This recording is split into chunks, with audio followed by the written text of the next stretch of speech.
through. I paint pictures with my words, tangled thoughts and feelings. GrowingGames.com, Rory Favreau, tangled thoughts and feelings.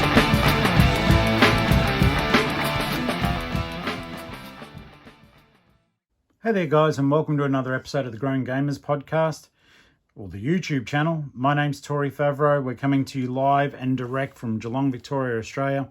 And I thought today we'd do something a little bit different. I thought not many of you may have seen this particular device. It is the PlayStation 4 DualShock 4 back button.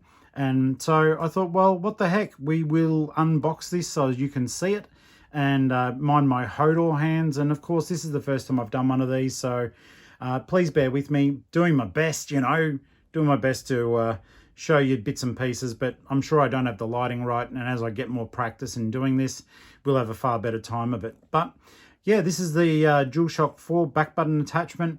It did come out a couple of weeks ago. They're extremely rare out there in the wild. And so I thought this might be a good chance for you to actually have a look at something that you may not have actually seen in the shops. They sold out super quick.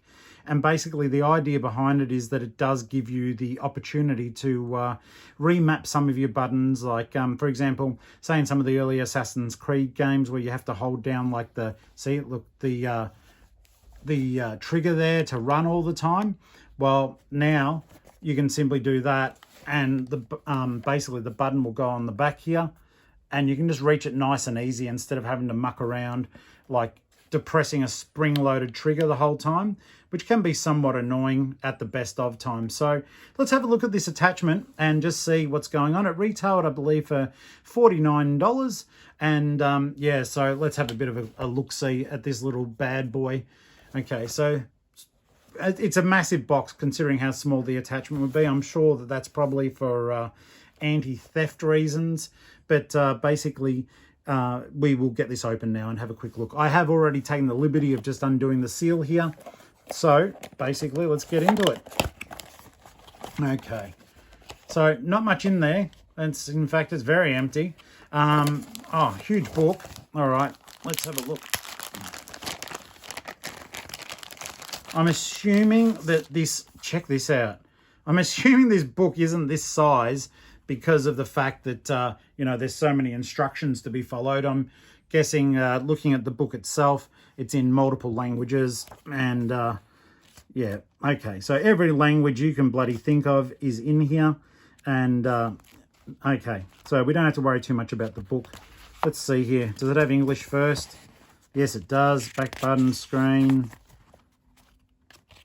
All right, so all we're going to do today is actually just get this open and fix it to the back of the DualShock. So as you can see, it's only a couple of pages of instructions there, so we shouldn't need to worry too much about any of that.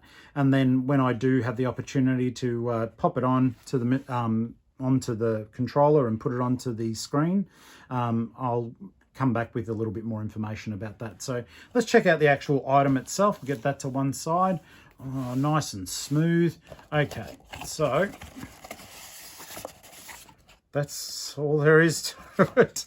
Oh my goodness me. The packaging is almost just to facilitate the the actual book. Okay, so we've got this here. There is a sticker there that can be removed. Nice and shiny. Okay, so let's have a look. There are buttons there that can be pushed on. That looks like a pass-through for a headset. Okay, so that is maneuverable. That's your 3.5mm jack to go on the bottom of the DualShock. And let's see if I can actually do this, that it doesn't look ridiculous for you guys. Okay, we'll line that up. Okay, that's on. And then, oh yeah, it just clips in. That's not too bad. All right, let's have a look at the other side. It doesn't look like it'll take up too much of your hand room at all. So look, let's have a quick little play test. So yeah, I'm able to use it with that finger or that finger.